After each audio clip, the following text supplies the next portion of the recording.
अगर हम इससे थोड़ा सा उल्टा पैटर्न को ये अपनाएं,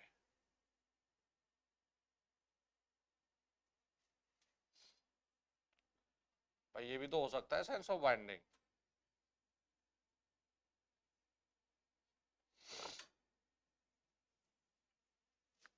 ये और ये सेम नहीं है, अब डिफरेंट है। ठीक है जी। यदि हम ये कहें, बहुत ज्यादा बफ हो रहा है,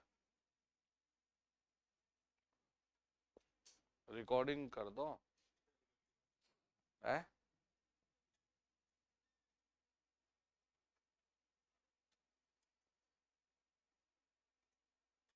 बंद कर दो क्लास को, रिकॉर्डिंग बस कर दो, बाद में अपलोड कर देना।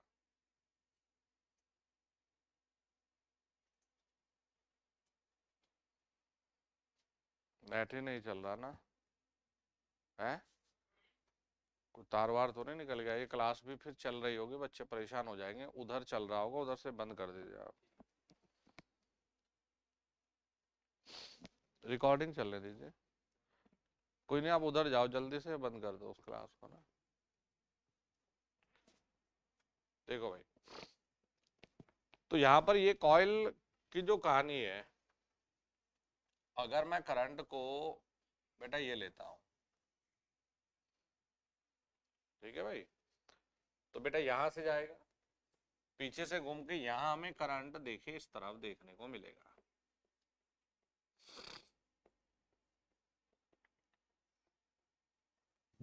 ओके जी, कोई दिक्कत तो नहीं देखो इसमें। अब इसी चीज को आपको थोड़ा सा लेंज के नियम में लेकर चलते हैं। देखिए लेंज का जो नियम है,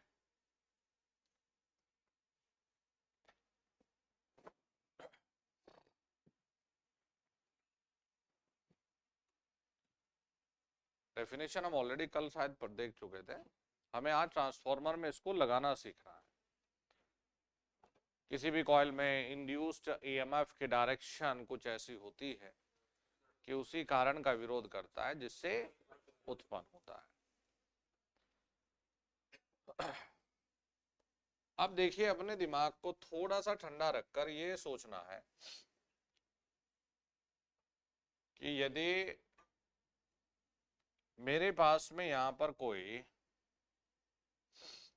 ये कॉइल दी है, ओके जी, और बेटा यहां इस कॉइल के पास में हमें कोई भी एक मैग्नेट दी है, ये दिया है N और ये दिया है S। अगर ये स्टेशनरी होती, एक जगह रखा होता, तो देखिए कोई फ्लक्स चेंज नहीं होता। ठीक है जी। कल हम लोगों ने सिर्फ पोल के हिसाब से आपको बताया था, आज हम करंट के डायरेक्शन के हिसाब से बताते हैं, क्योंकि करंट की डायरेक्शन के हिसाब से ही ट्रांसफॉर्मर में लगेगा। अगर बेटा इसे हम इस तरफ लेकर चले, आपने कहा ठीक है जी, तो ये मैग्नेटिक जो फ्लक्स है, अरे बढ़ेगा, बढ़ना या घटना यानी कि चेंज होना, इसका मतलब है जो पास वाली कॉइल है उसमें ईएमएफ इंड्यूस्ड होगा। तो हमें ये निकालना है कि इसमें जो ईएमएफ इंड्यूस्ड हुआ है उसकी डायरेक्शन एक्चुअली क्या है, उसकी डायरेक्शन क्या ले। तो आपने कहा सर देखो, इसकी डायरेक्शन हमें कुछ ऐसी लेनी है कि ये नॉर्थ पोल बनाए, क्यों? लेंज का नियम कारण का विरोध करना दर्शाता है।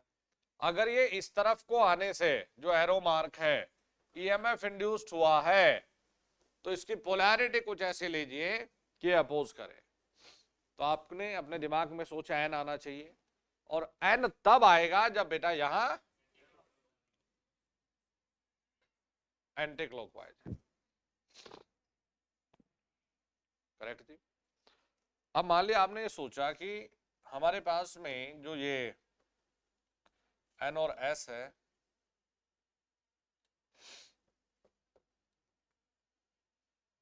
ये रखा है जी,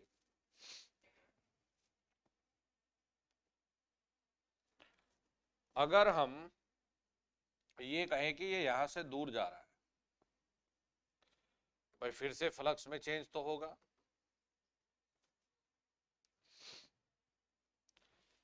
तो अब लेंज के नियम से इस कॉइल में ईएमएफ इंड्यूस की पोलैरिटी हमें कुछ ये लेनी है कि कारण का विरोध करे, यानी कि इसको अपनी तरफ खींचने के लिए ऐसा आना चाहिए। तो यहां पर बेटा बना दिए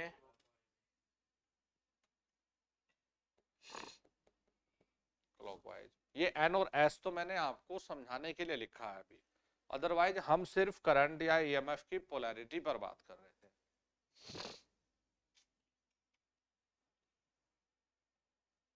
ठीक है जी, क्लियर है ये?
कॉम्प्लिकेटेड नहीं देते, पहले थोड़ा सिंपल रखते हैं।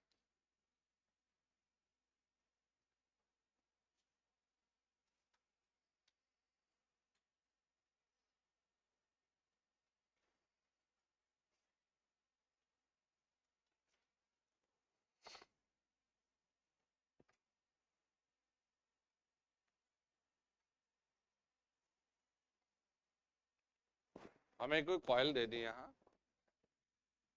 और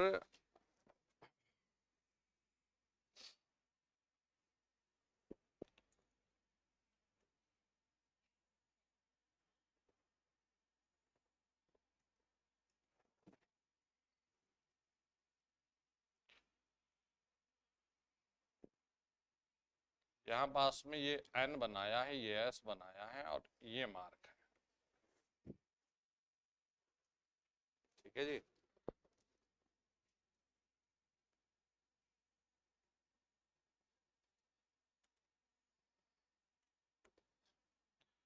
ये आर है, ये ए बी है, ये लगा दिया आपने कोई लोड, भाई वोल्टेज बनेगी, करंट फ्लो करेगा। ये बताइए लेंज के नियम के अकॉर्डिंग इसमें करंट की डायरेक्शन क्या होगी? बस शुरू कर दिया हमने, देखो ट्रांसफॉर्मर क्या बेसिक।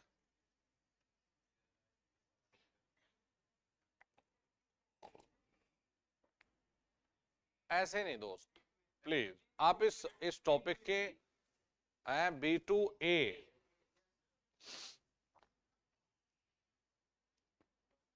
इसकी बेइज्जती ना करो, पहले इसे लिख लो, लगा कर देखो, तब बताओ।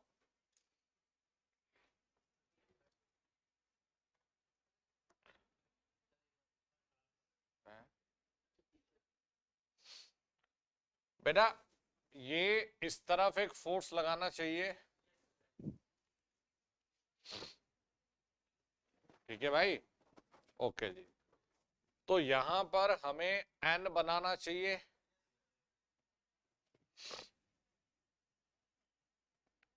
और एन तब बनेगा जब current anti clockwise, anti clockwise की अगर हम बात करें, देखना जरा एंटी क्लॉकवाइज मार्क करते हैं। भाई ये यहां से गया, ये गया, यही तो चल रहा है देखो, एंटी क्लॉकवाइज यही तो होता है, क्लॉकवाइज तो ये है। अच्छा जी, फिर ये यहां से पूरा लपेट के हमने पूरा दिखाया इसीलिए आपको, देख लो मैं पूरा बनाते हुए चलता हूँ। एंटी क्लॉकवाइज यही बन रहा है, ये फिर घूम के अपना यहाँ। तो भैया करंट की जो डायरेक्शन है वो किस तरफ है, ए से बी की तरफ। अब बी से ए कैसे है?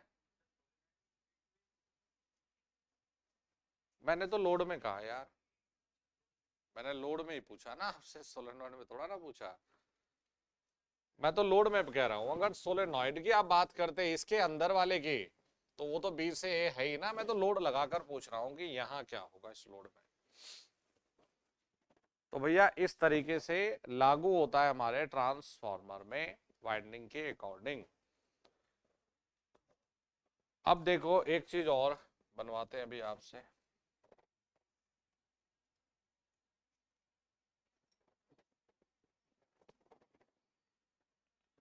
देखो जो हमने दो तरह की वाइंडिंग करने की बात की है,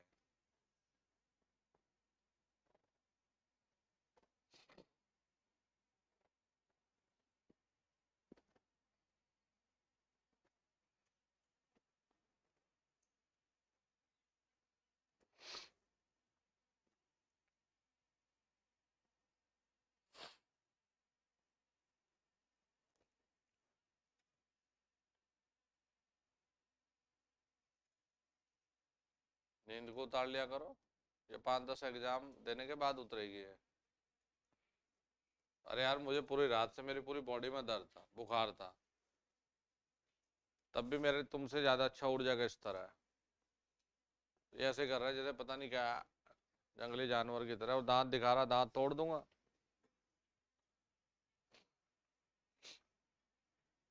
बना लिए यहां तक, देखो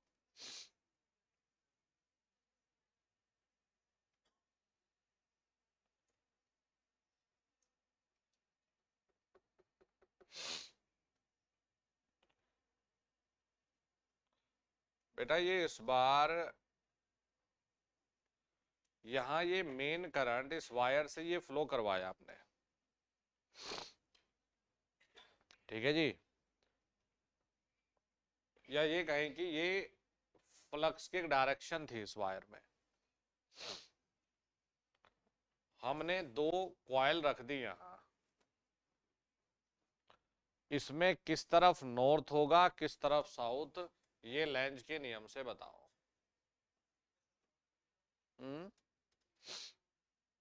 बी पे,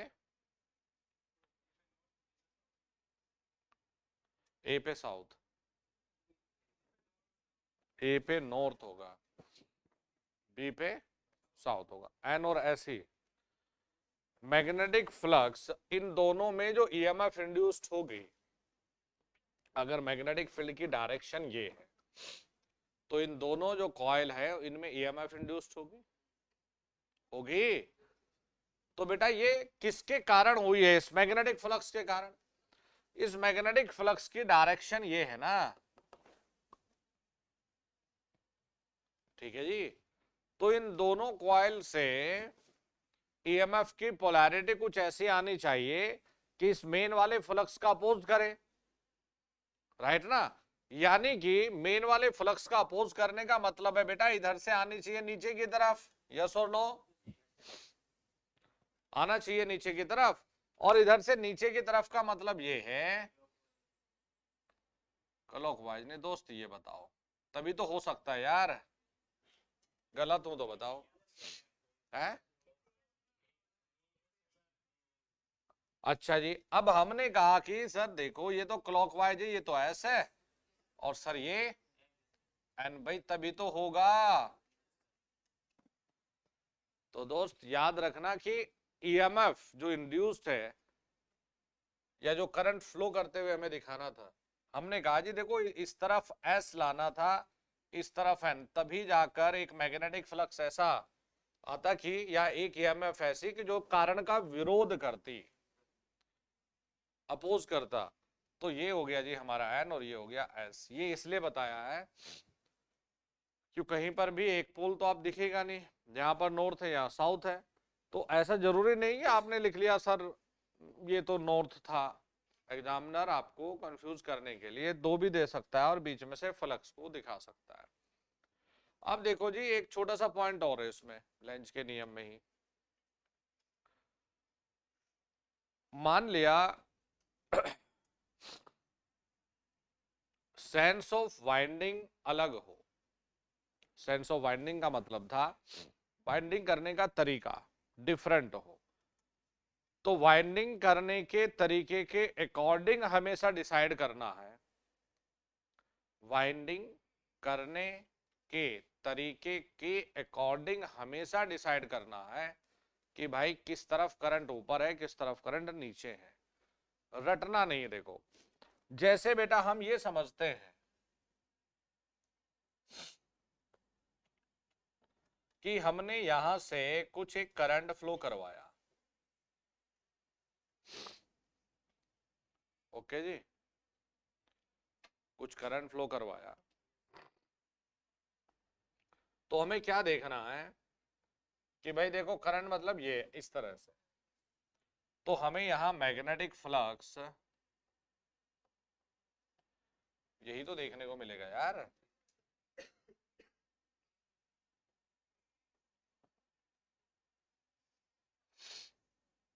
ओके जी, हमें पकड़ना था कारण। कारण क्या था? करंट था।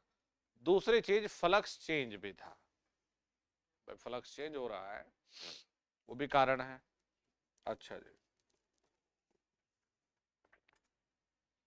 हमें इसमें इस कॉइल में दिए गए करंट नहीं दोस्त, जो इंड्यूस्ड ईएमएफ होगी, जो इंड्यूस्ड ईएमएफ होगी हमें उसकी पोलैरिटी निकालनी थी। ठीक है जी, हमने यार ठीक है जी कोई दिक्कत नहीं है, हमने अपना सोचना विचार करना शुरू किया। अब देखो जी अगर मेनली आप समझे और देखें, आपने ये मैग्नेटिक फ्लक्स इस तरफ लिया है, समझिएगा बात को, बाहर की तरफ, यानी कि एक ऐसा मैग्नेटिक फ्लक्स जो बाहर नहीं से अपनी तरफ खींचे, यानी कि इसका अपोज करता हो। दूसरी बात, या फिर आप करंट की डायरेक्शन को देखो, किसी भी दोनों में से एक को, क्योंकि अगर ये करंट एसी है चेंज है तो फ्लक्स चेंज है। तुमने कहा जी सर एक काम करते हैं, यहां पर हमें इस ईएमएफ इंड्यूस्ड को जरा देखना है।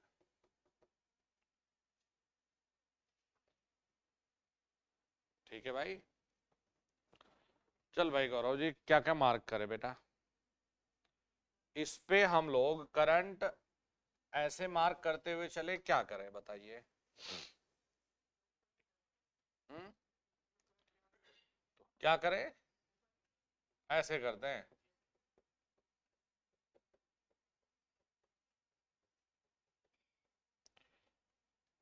चलो बढ़िया जी, नीचे की तरफ क्यों नहीं?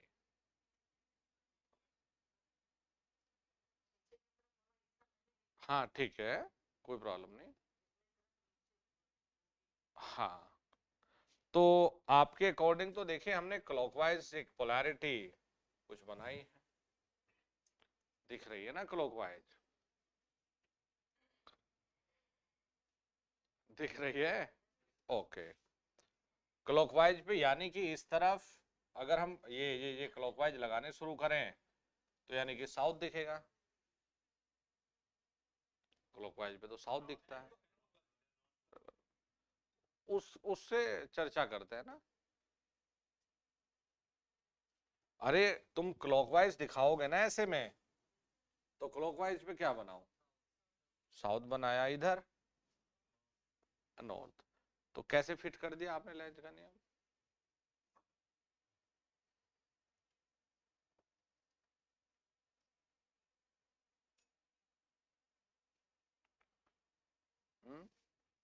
चलो अच्छा, अब एक जवाब और देना आप लोग,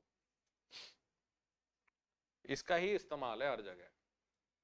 एक छोटा सा जवाब देना। चलो इसी में, ये तो मैं तुम्हें कम से कम 50 बार बनवाऊंगा, तो तब इससे पहले एक छोटा सा जवाब देना है, और इसका जवाब ये सुरजीत जी देंगे। जरा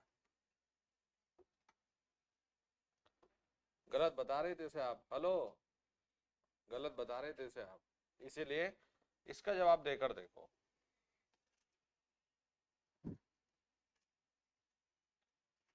ये एन और ये एस है।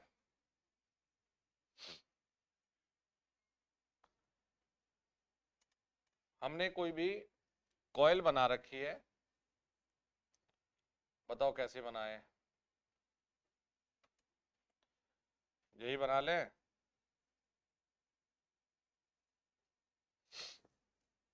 ये बना रखा हमने। अगर हम इसे, देखो दो चीजें है दोस्त, प्लीज ध्यान से देखिएगा। कैसे हमारे जो सप्लाई आती है वो हमेशा हम ये लिखेंगे कि जब भी हम रोटेटिंग फ्लक्स वाली बात करेंगे ना, तो हमें आर्मेचर में हमेशा एसी ही देखने को मिलेगा। कारण समझेंगे, अगर इस कॉइल को मैं ऐसे घुमाने लग जाऊं, ये पेन है, इधर नॉर्थ इधर साउथ, अगर मैं इसको ऐसे घुमाने लग जाऊं ऐसे, वोल्टेज इंड्यूस होगी क्या? होगी। क्यों? ए भाई, फ्लक्स चेंज होने का मतलब है फ्लक्स लाइंस चेंज होना। जब नॉर्थ है तो इधर तो फ्लक्स लाइन समान है ना, चेंज ही नहीं है। तो ऐसे अगर घुमाता रहूंगा इस कॉइल को, मैं ऐसे घुमाता रहूंगा तो नहीं होगी।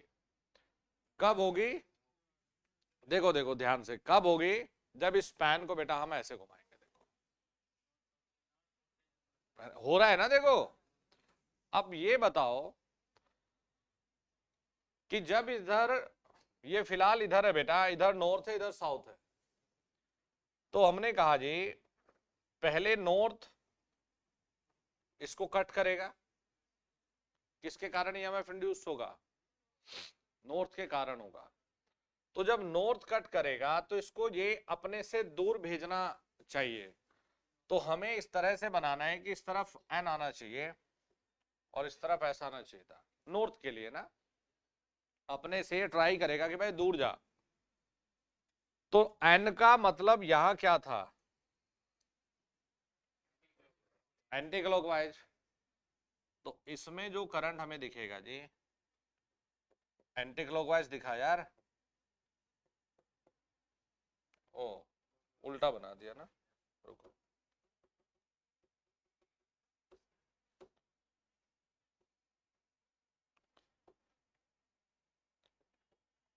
एंटी क्लॉकवाइज यानी ये ऐसे।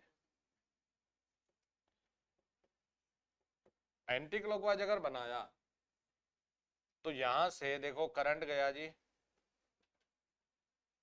एंटी क्लॉकवाइज में, बेटा इधर से बाहर आएगा। ये पोजीशन है जी। अगर हम कोई भी लोड लगाएंगे तो इसमें अभी जो करंट हम लोगों को दिखा है, ये दिखा है ए से बी, यानी कि ये। अब इसके बाद में यहां क्या मिलेगा? इस तरफ, इस तरफ आ गया जी देखो अब साउथ, और इस तरफ चला गया जी एन। यही तो हुआ।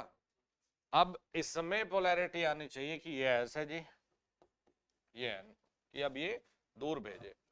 एस का मतलब क्या होगा? क्लॉकवाइज। तो एस के लिए जब क्लॉकवाइज मेंशन करेंगे, दो अलग अलग बनाने थे, मैंने इसे में बना दिया ये। तो जो ऊपर वाली ये तो दिखाया है, ये दिखाया है एन के लिए,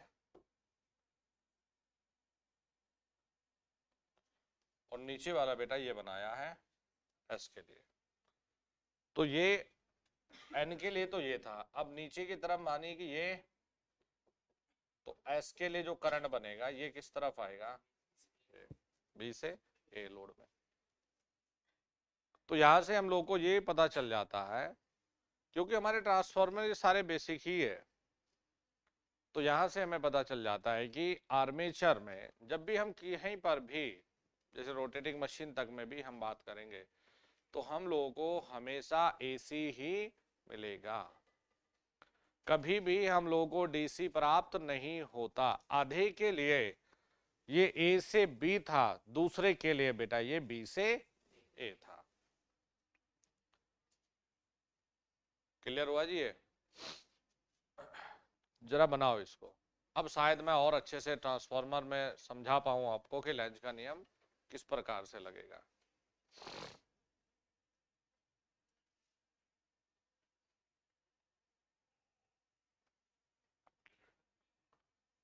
है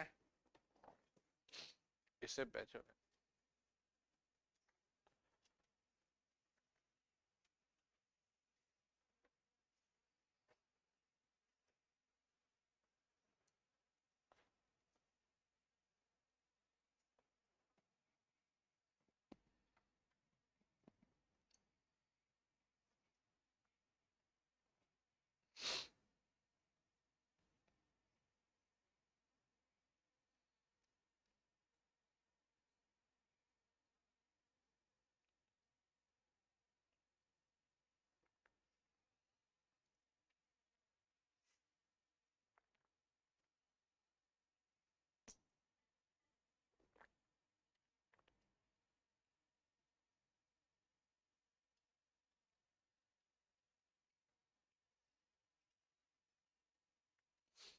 अरे यार अब तो मत रटना, अब तो थोड़ा सा दिमाग लगा के करना है इसमें, क्योंकि देखो मैं इसलिए बता रहा हूं कि E बराबर पॉजिटिव निगेटिव, मैं लिखूंगा बेटा पॉजिटिव और निगेटिव दोनों।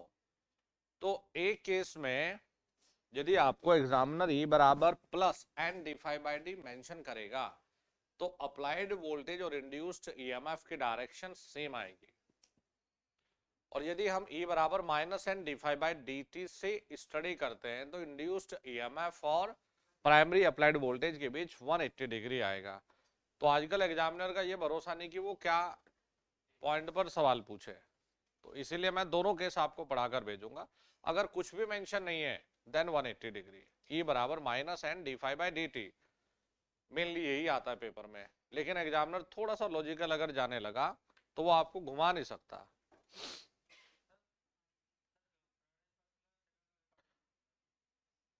फर्स्ट लो सेकंड लो, ये आपने शायद पढ़े नहीं है ऑलरेडी माय डियर। मैग्नेटिज्म में दोनों लिखे हुए हैं, मैग्नेटिज्म में दोनों लिखे गए हैं। ये रियली में बताऊं तो फैराडेज का फर्स्ट और सेकंड लॉ तो बुक्स में वो लिख दिए, अदरवाइज एक ही नियम था फैराडे का। और E बराबर N D phi by D T, Faraday का नियम यह है कि rate of change of flux, भाई E बराबर N D phi by D T, rate of change of flux जितना ज्यादा होगा उतना ईएमएफ इंड्यूस्ड होगा, यानी कि induced EMF in a coil proportional to rate of change of flux. ठीक है, ये हम लोगों को सेकंड लॉ में मेंशन कर दिया। पहला हमारा ये था कि ईएमएफ तब इंड्यूस्ड होगी फ्लक्स कट से कंडक्टर, और कंडक्टर कट से flux, EMF induced in conductor. ये हमारा पहला नियम है। बल्कि हम लोग मैग्नेटिज्म में ये दोनों नियम को अलग ही पढ़कर आते हैं, लेकिन बेसिक में हम लोग लेंज के नियम को लगाना सीखते नहीं, ट्रांसफार्मर में ही इसकी जरूरत भी पड़ती है और सीखते भी है। फिर जनरेटर में चले जाएंगे तो हमारे पास राइट हैंड रूल आने लग जाएगा, राइट हैंड रूल से काम चल जाएगा हमारा। ये हमारी स्टैटिक इंड्यूस्ड ईएमएफ है।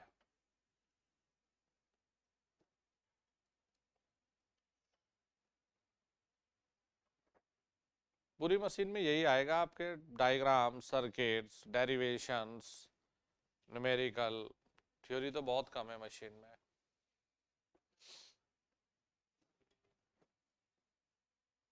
आगे से आगे कुछ लिखाया ही नहीं।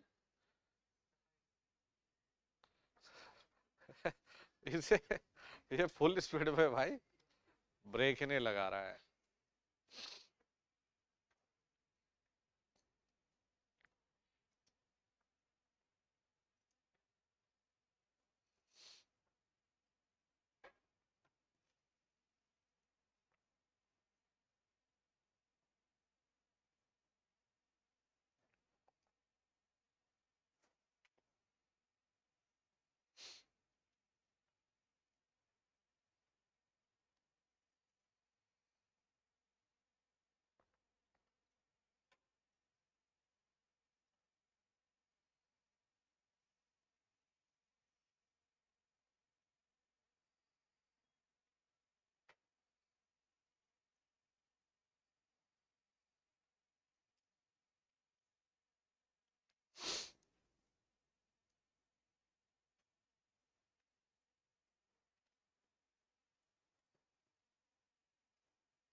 बना लिया।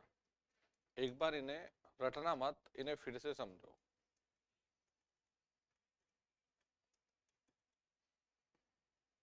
अगर मैं ये चीज समझा पाया तो ये मशीन में मेरी पहली अचीवमेंट होगी।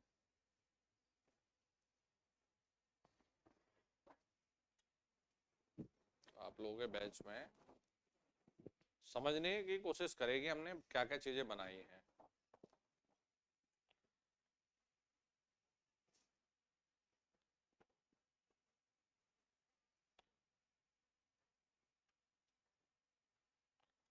ये बनाया जी। चलो जी, अब थोड़ा सा कुछ अलग जगह चलते हैं। अब तक तो आपने एन और एस के कारण ईएमएफ की दिशा बताई है। अब लेंज का नियम तो दोनों तरफ से है दोस्त।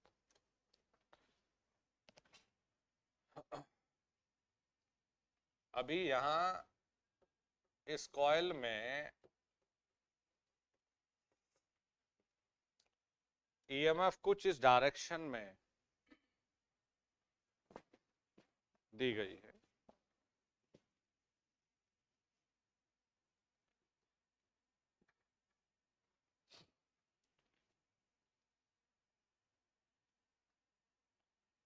और इसको ये कोई मैग्नेट थी जिसे इसके पास में लाया गया है।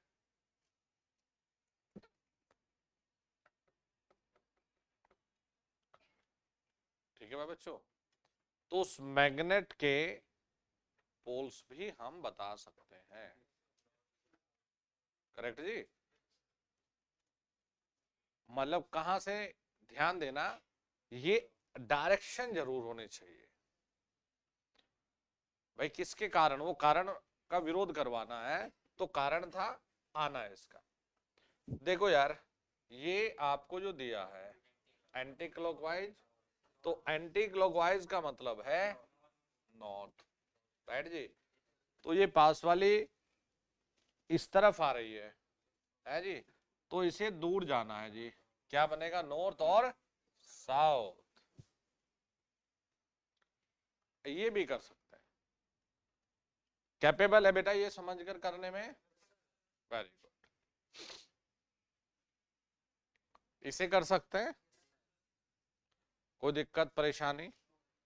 ओके जी, इसे फाइंड कर सकते हैं। ये आईआईटी जी में लास्ट टाइम 2 नंबर, ये इसमें आईआईटी जी मेंस जो रहता है 12वीं के बाद, इसमें ये सवाल था। तो ये लेंस की ये सब हमारा जो लेंस के नियम की पूरी कहानी है ना, 12th की बुक में है हमारी। बीटेक में, डिप्लोमा में, उनमें फिर बस लिखा और छोड़ दिया।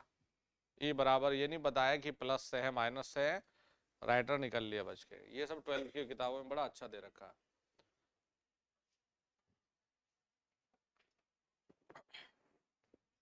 हम लोग चलते हैं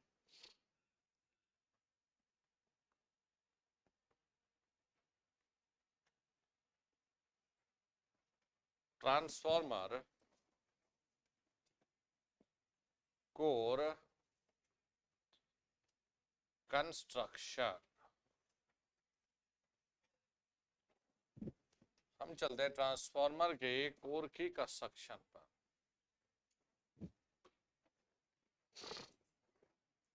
फिर चलेंगे टाइप्स ऑफ वाइंडिंग पर, और बाइंडिंग करने के बाद फिर चलेंगे लेंज के नियम पर। ये साथ नहीं छोड़ेगा तुम्हारा। तो बेटा जो हम लोग ट्रांसफॉर्मर की कोर बनाते हैं,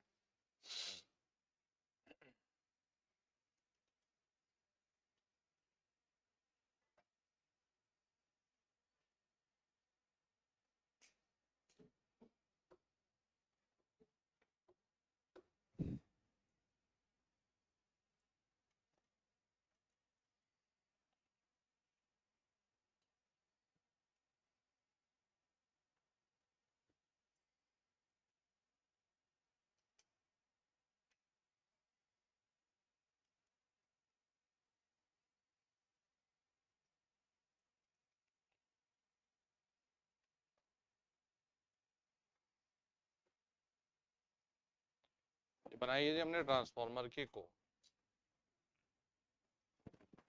और प्यारे बच्चों ये इसकी कुछ प्रॉपर्टीज है, ये बनी होनी चाहिए। देखिए एक अच्छा मैग्नेटिक मटेरियल, या चलो गुड मैग्नेटिक मटेरियल के बजाय ऐसे लिख लो, हाई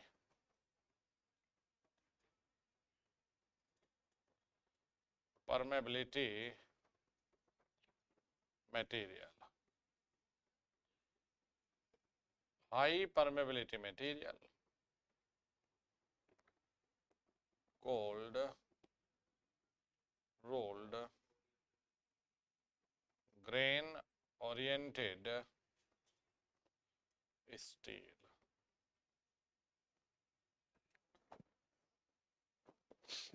ठीक है जी बेटा, हाई परमेबिलिटी मटेरियल की पहचान प्यारे बच्चों लो रिलक्टेंस से भी हो जाती है। ओके जी, लो रिलक्टेंस।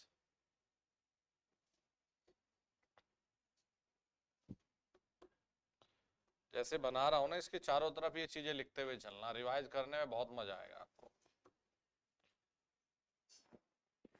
तो high permeability material, cold rolled grain oriented steel, या फिर लो रिलक्टेंस।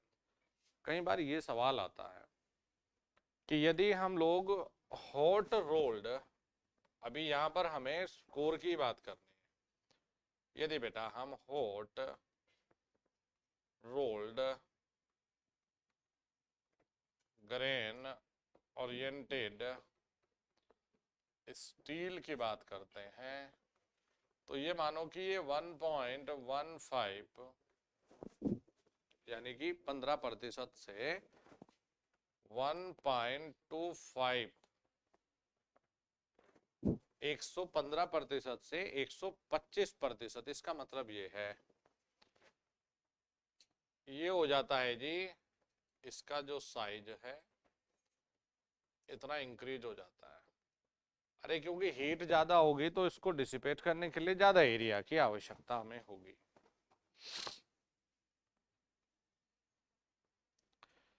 बेटा जो कोर आप बनाते हैं, कोर ऐसा नहीं है कि सिंगल एक पत्ती से बना दिया हो या किसी एक बॉडी से। हम लोग अलग अलग 3 to 5 mm की स्टील की आप पत्तियां लेते हैं, है ना। आज भी जब आप सिंगल फेज छोटे से अपना स्टेबलाइजर के ट्रांसफार्मर की बात करते हैं तो वहां तो सीधा आयरन से ही भर दे रहे हैं। ठीक है जी, तो देखो हमारे पास में कुछ ये चीजें हैं, ये जो पत्ती आती है स्ट्रिप, देखो एक आपने देखा होगा आई टाइप की होती है, रहती है। ओके जी,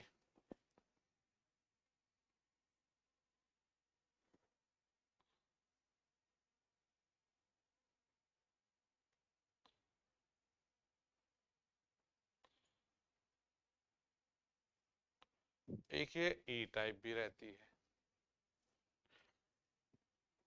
अरे रहती है भाई, अलग अलग कोर पे अलग अलग बनानी पड़ेंगे तुम्हें ये। अब जब पढ़ा ही रहे तो फिर बढ़िया से ही बताएं तुम्हें।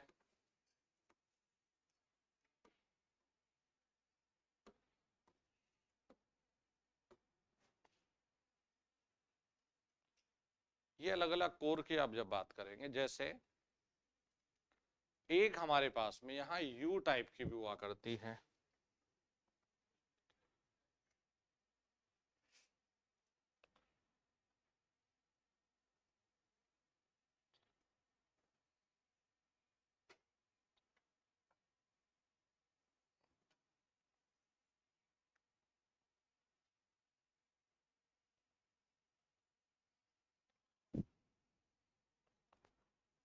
तो प्यारे बच्चों एक हमारे पास में यहाँ ये आ जाती है जी यू शेप या यू टाइप में।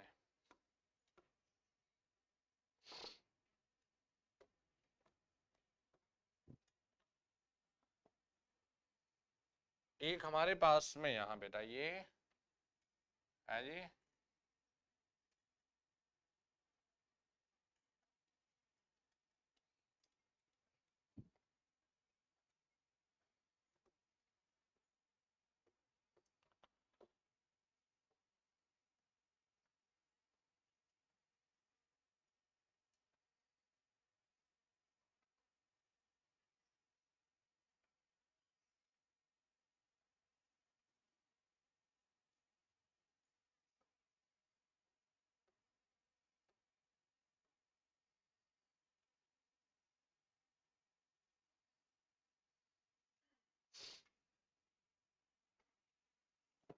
तो ये अलग अलग हमारे पास में स्टील की अब पत्तियां हम लोग रखते हैं 3 mm से 5 mm।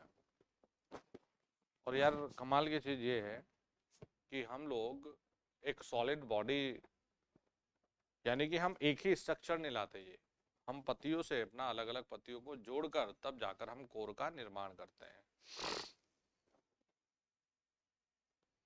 जैसे मैं इसलिए बनवा रहा हूं, जैसे कई बार आपको कहेगा कि सेल टाइप कंस्ट्रक्शन हमें करनी है, तो इसके लिए हमें जरूरी है कि हम ई टाइप को हम बनाएं जी।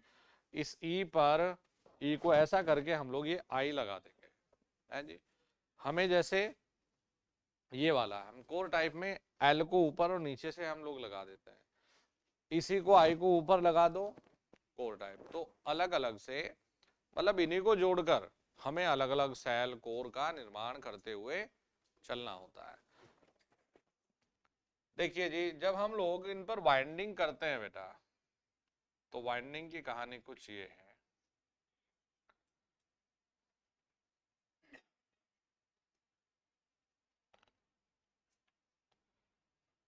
ये लिखी जाती है प्राइमरी वाइंडिंग,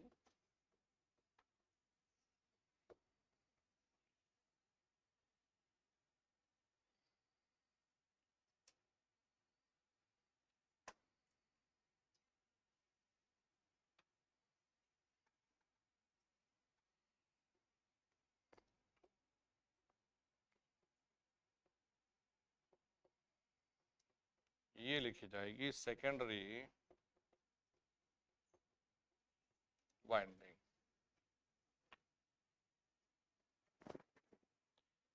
बेटा ये जो दिखा रखे हैं ना आपको ये वाले हिस्से, अरे ये इनके लेग है, यानी कि पैर है। इसमें कोर के जिस हिस्से पर वाइंडिंग की जाती है उसे लिम्ब कहा जाता है। जैसे आप दिमाग में रखें भाई, लिम्ब है part of A core eight which winding में, जिस पे हम वाइंडिंग को बनाते हैं, इज कॉल्ड लिम्ब। इसे बेटा हम लोग कहेंगे लिम्ब। जिस हिस्से पर हम वाइंडिंग करेंगे उसे कहेंगे लिम्ब।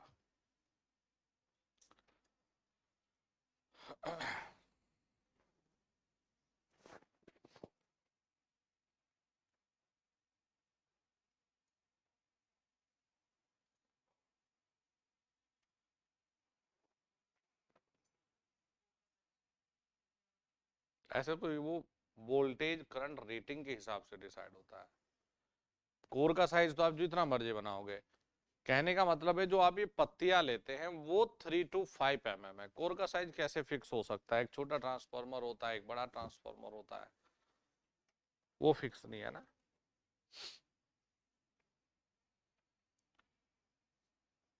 फिर देखिए जी,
देखो कॉपर लॉस को कम करने के लिए हम स्टेप कोर बनाते हैं। स्टेप कोर देखिए किस प्रकार की होती है। तो या तो हम इस तरह की कोर डिजाइन करते हैं बेटा, सर्कुलर, या फिर रेक्टेंगल टाइप या स्क्वायर टाइप किया करते हैं। तो देखो जी, हम पूरी पर वाइंडिंग करने के बजाय देखिए हम इस कोर को किस प्रकार से काटते हैं। हम जो कोर का निर्माण करेंगे,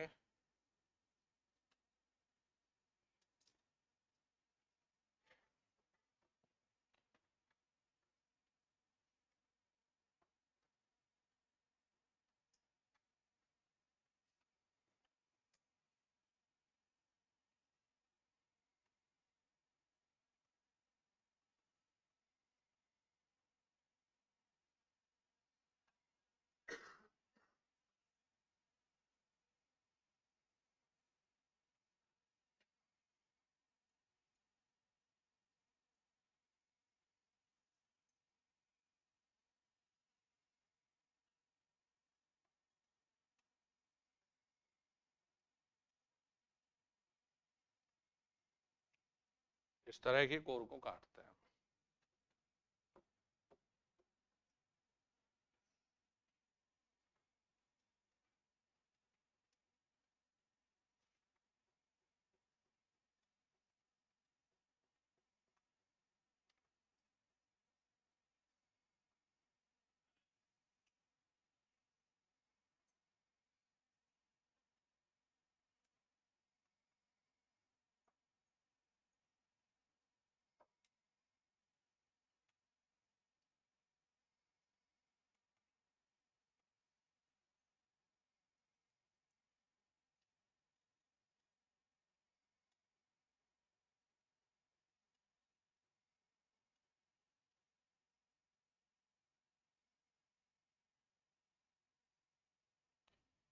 ये कहलाती है स्टेप्ड कोर।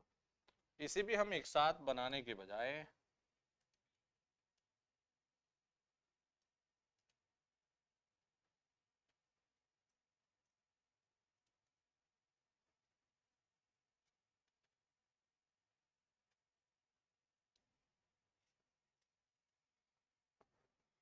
इस तरह से बनाते हैं।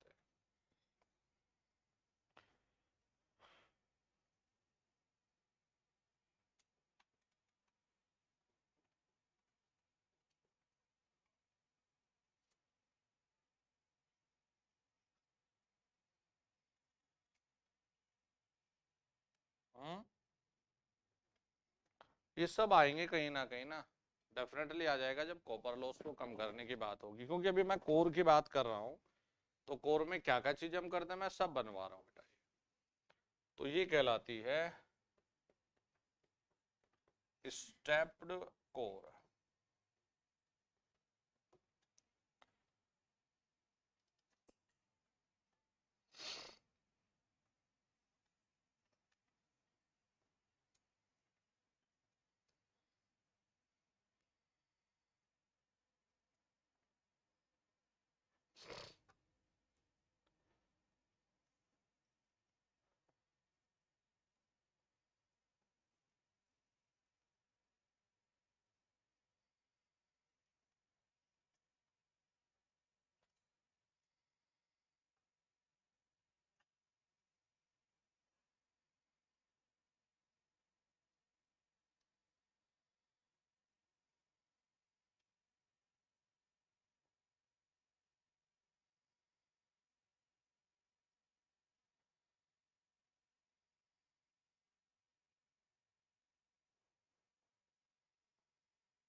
अरे बना लिया भाई, लिखें इसमें, थोड़ा स्पेस छोड़ के चलना था यहाँ।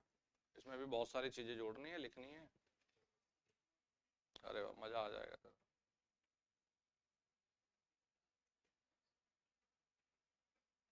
मशीन में तो तेरी मैं 2 बर्बाद दूंगा नोटबुक ऐसे। तो लिख भी बड़ा दूर दूर रहा है ना। देखो जी, जो प्राइमरी में इंड्यूस्ड होता है ये होता है, देखिए, सेल्फ इंडक्शन के कारण।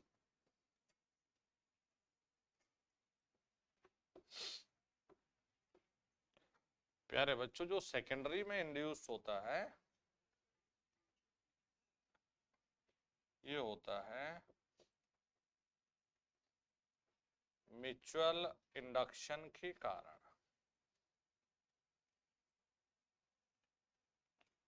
और यही कहलाता है फिर वर्किंग प्रिंसिपल पे।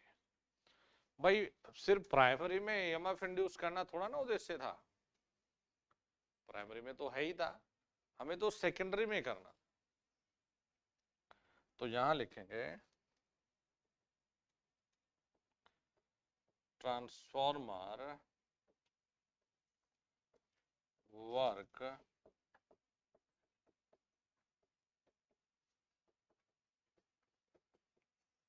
the principle of Faraday's electromagnetic mutual induction।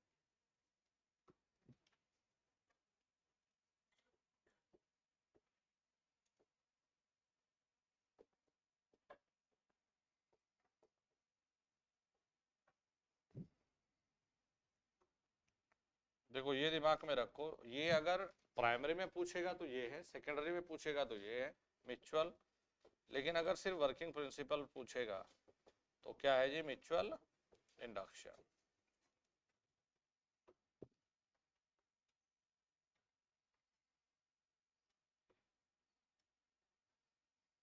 Primary और सेकेंडरी जो वाइंडिंग है वो है इलेक्ट्रिकल आइसोलेट। तो बेटा प्राइमरी और सेकेंडरी वाइंडिंग में जो रेजिस्टेंस है प्यारे बच्चों ये है इनफाइनाइट।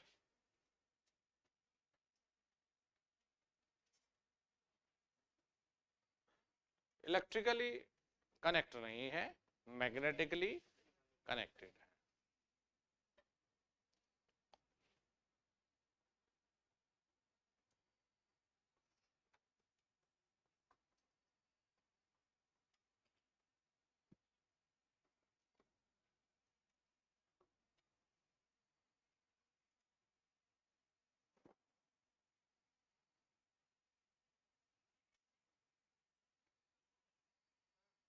हम्म हम्म ये कौन सा लेक्चर है दोस्त? 4th। जब ट्रांसफॉर्मर खत्म होगा और हमने ना बताया तो हमारा नाम बदल देना। रनम रमन की जगह सनम कर देना, कोई दिक्कत नहीं। सनम बेवफा कर देना। जबकि ये हमने जिक्र किया था, हमने कहा था कि फेरेट्स मटेरियल की एक ये प्रॉपर्टी होती है, क्योंकि ये हम पढ़ाने वाले थे आपको हाई फ्रीक्वेंसी ट्रांसफॉर्मर में, और हमें लग रहा है कि हमें छुट्टी करनी पड़ेगी, हमें लानी पड़ेगी दवाई, हमारे शरीर में हो रहा है अच्छा खासा दर्द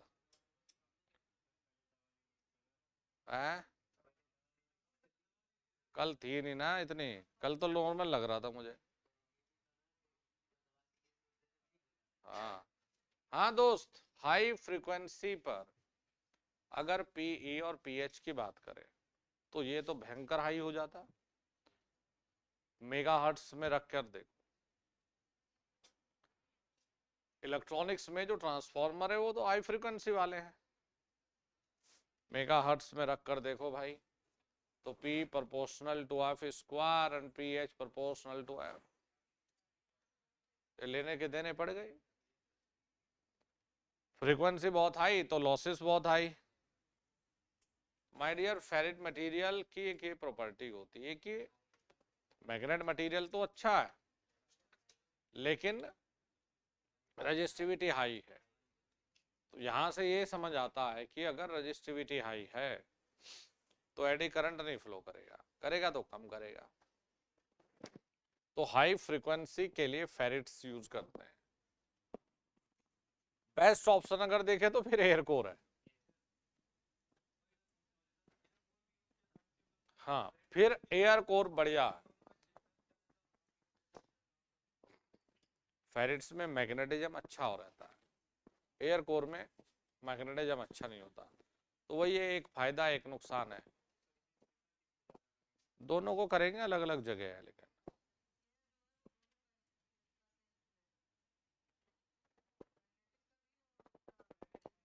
हाँ, मैग्नेटिक का लेकिन बहुत अच्छा इंसुलेटर नहीं है ना। हवा को तो मैग्नेटाइज किया जाता है, एयर तो हम लोग एयर गैप को तो इंडक्शन मोटर में मैग्नेटाइज करेंगे दोस्त। तो मैग्नेटाइज करना मतलब बहुत बड़ी डील नहीं है। मेन प्रॉब्लम थी एडी करंट और हाइस्टेसिस लॉसेस का, तो वो एयर कोर में हमारी पूर्णतः समाप्त हो जाता है। ठीक है जी। और फेरिट्स में ट्रांसफार्मर में अगर हम करते हैं तो ये बहुत लेवल तक कम होता है। अब बात करते हैं प्रीफर करने की, एयर कोर में थोड़ा साइज बड़ा बनेगा और फेरिट्स कोर में साइज हमारा बहुत कम बनता है, क्योंकि फेरिट जो मटेरियल है non conductive behaviour high resistivity के कारण फेमस है कि मैग्नेटिक वाला भी काम हो गया और रजिस्टिविटी बहुत हाई हो गई, तो एडी करंट नहीं है। तो मैग्नेटिक जो फ्लक्स है वो बहुत अच्छा हो जाता है फेरिट्स में, तो साइज हमारा कम बन जाएगा।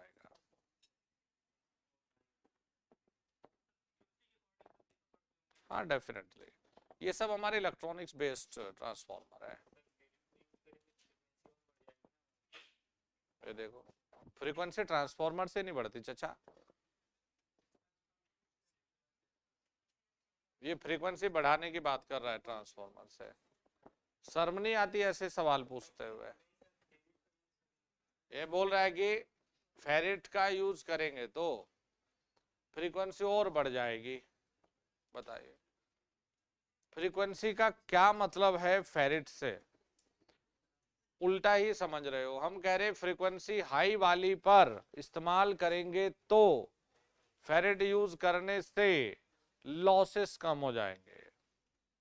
ट्रांसफार्मर का काम फ्रीक्वेंसी लेवल चेंज करना बिल्कुल नहीं है। अब फ्रीक्वेंसी लेवल चेंज करना है तो जाइए जनरेटिंग स्टेशन पर और गवर्नर सेटिंग को चेंज कीजिएगा। ठीक है, तो इतना आसान नहीं है फ्रीक्वेंसी को, है? बिल्कुल हलवाई समझाएगा फ्रीक्वेंसी को, जैसे मर्जी वैसे घुमा दो खा लो। फ्रीक्वेंसी तो एक बहुत बड़ी चीज है दोस्त। जनरेटिंग स्टेशन में खुद सोच कर देखिए कि हम कैपेबल नहीं है 60 हर्ट्ज बनाने में, हमको अडॉप्ट करनी पड़ी 50। और फ्रीक्वेंसी को हमने शायद अगर याद हो एक दिन 2 घंटे दिए थे, एक दिन 2 घंटे दिए थे, जिस दिन हम फंडामेंटल ऑफ एसी की शुरुआत कर रहे थे। पूरा लेक्चर हमारा आवृत्ति को समर्पित था, आधी में इधर आधी में उधर, पूरी कहानी समझाई थी। और ये कह रहा है ट्रांसफार्मर से फ्रीक्वेंसी चेंज होती है। फिर वही कंफ्यूजन नहीं था ये। जाओ आराम करो यार।